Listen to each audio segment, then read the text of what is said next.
Hello दोस्तों, आज मैं आपको डोमेन और होस्टिंग के बारे में बताने वाला हूँ। डोमेन क्या होता है, होस्टिंग क्या होती है और इसके अलावा आपके माइंड में कोई भी कंफ्यूजन है डोमेन और होस्टिंग के रिलेटेड, तो इस वीडियो में आपका सारा ही कंसेप्ट क्लियर होने वाला है। इस वीडियो में आपको बहुत ही बारीकी से बताने वाला हूँ कि डोमेन क्या है एक्चुअल में और होस्टिंग क्या होती है। तो सबसे पहले मैं डोमेन के बारे में बात करूँ तो डोमेन बेसिकली एक यूआरएल होता है जिसको आप नेम भी बोल सकते हैं। जैसे एग्जाम्पल के तौर पर बताऊँ तो facebook.com एक यूआरएल है, एक नेम है जहां पे आपको इन्फॉर्मेशन मिलती है। तो इसके एंड में जो लगा हुआ है .com वो एक डोमेन में आता है।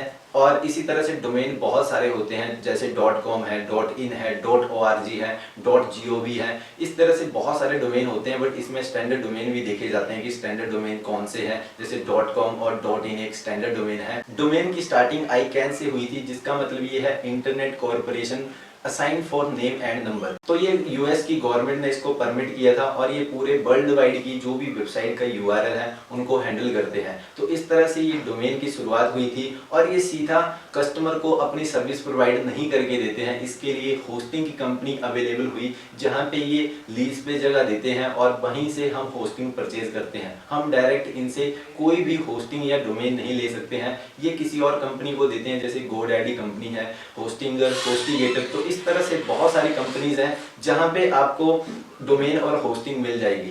तो इस तरह से डोमेन की शुरुआत हुई थी और आपको पता लग गया होगा कि डोमेन क्या है। बेसिकली बहुत सारे अलग अलग तरह के डोमेन होते हैं। और इसके अलावा अब मैं आपको होस्टिंग के बारे में बताने वाला हूं। तो होस्टिंग की शुरुआत डोमेन से हुई थी और इसके बाद ही होस्टिंग की कंपनियां वहां पे आई और ये कंपनीज ज्यादातर होस्टिंग प्रोवाइड करती हैं। होस्टिंग का मेनली ये मतलब रहता है, आपको एग्जाम्पल के तौर पर बताऊं तो जैसे आप कोई भी घर बनाना चाहते हैं तो सबसे पहले आप जगह देखते हैं कि कितनी जगह है, उसमें कितना बड़ा घर बन सकता है, उसमें कौन कौन सी आइटम या कौन कौन से सामान आ सकता है और कितने लोग वहां पे आ सकते हैं, कितनी स्टोरेज होगी उस घर में। तो इसी तरह से होस्टिंग रहती है। जैसे आप डोमेन परचेज कर लेते हैं तो वो आपकी वेबसाइट का यूआरएल रहता है, उसके पीछे आप डेटा स्टोरेज करते हैं, उसी को होस्टिंग कहा जाता है। तो वैसे ही आपको रियल लाइफ में वेबसाइट बनानी हो तो उसके लिए आपको जगह खरीदनी पड़ती है। आप कितनी बड़ी वेबसाइट बनाना चाहते हैं, किस तरह की वेबसाइट बनाना चाहते हैं, तो वो सारा ही कोलैब होता है और उसी से हमें पता लगता है कि हमें किस तरह की होस्टिंग लेनी चाहिए, हम किस तरह की वेबसाइट बना रहे हैं। होस्टिंग का मेनली ये वर्क रहता है कि जो भी वेबसाइट का डेटा है या जो भी फाइल्स हैं वो होस्टिंग में आती है।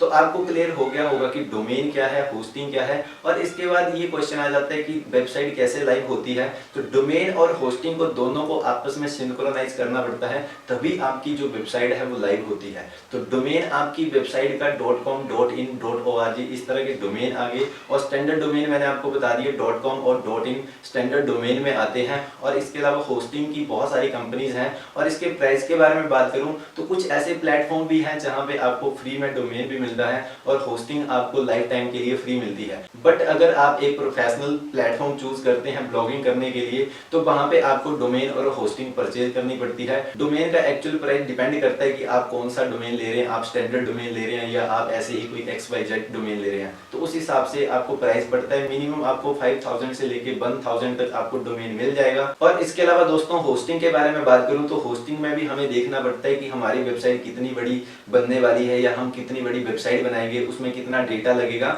तो ये सारी चीजें देखने के बाद ही हम डिसाइड करते हैं कि हम कौन सी होस्टिंग परचेज करें। मिनिमम आपको 1000 से लेके 3000 तक आपको एक अच्छी होस्टिंग मिल जाएगी और डिपेंड करता है कि आप कितनी बड़ी वेबसाइट बनाना चाहते हैं। तो दोस्तों इसके बारे में आपको सारा कंसेप्ट क्लियर हो गया होगा कि डोमेन क्या है, होस्टिंग क्या है और इसके बाद जो वेबसाइट है वो लाइव कैसे होती है, दोनों को सिंक्रोनाइज करना पड़ता है। तो दोस्तों ये थी वीडियो, होप सो आपको पूरी इन्फॉर्मेशन मिल गई होगी डोमेन और होस्टिंग क्या होती है। और इसके अलावा दोस्तों अगर आप ब्लॉगिंग सीखना चाहते हैं, एक प्रोफेशनल ब्लॉगर बनना चाहते हैं तो ये ब्लॉगिंग सीरीज की 3rd वीडियो है दोस्तों। और इसके अलावा और भी आपको बहुत सारी वीडियो देखने को मिल जाएंगी। आप ऊपर आई बटन में भी चेक कर सकते हैं और डिस्क्रिप्शन में भी देख सकते हैं। तो आपको ब्लॉगिंग के रिलेटेड सारे ही कंसेप्ट बहुत ही बारीकी से मैंने बताए हैं, तो उन वीडियो को आप जरूर देखना और आपको बहुत ही अच्छी इन्फॉर्मेशन मिलने वाली है। आप बहुत ही अलग अलग तरह की वेबसाइट बनाना सीख सकते हैं, आप एक प्रोफेशनल डेवलपर बन सकते हैं। तो ये कंसेप्ट आपके सारे क्लियर किए हैं मैंने उन वीडियो में। और इसके अलावा दोस्तों पूरे YouTube में आपको इस तरह की वीडियो नहीं मिलेंगी, क्योंकि मैंने बहुत ही बारीकी से और बहुत ही कंसेप्ट से आपको समझाया है और आप बहुत ही जल्दी विदिन 3 से 4 मंथ के अंदर आप ब्लॉगिंग करना सीख सकते हैं। तो दोस्तों इस चैनल को जरूर सब्सक्राइब कर लें। और इसके अलावा दोस्तों आपको ये वीडियो इन्फॉर्मेटिव लगी हो तो इस वीडियो को जरूर लाइक एंड शेयर करें। Thank you.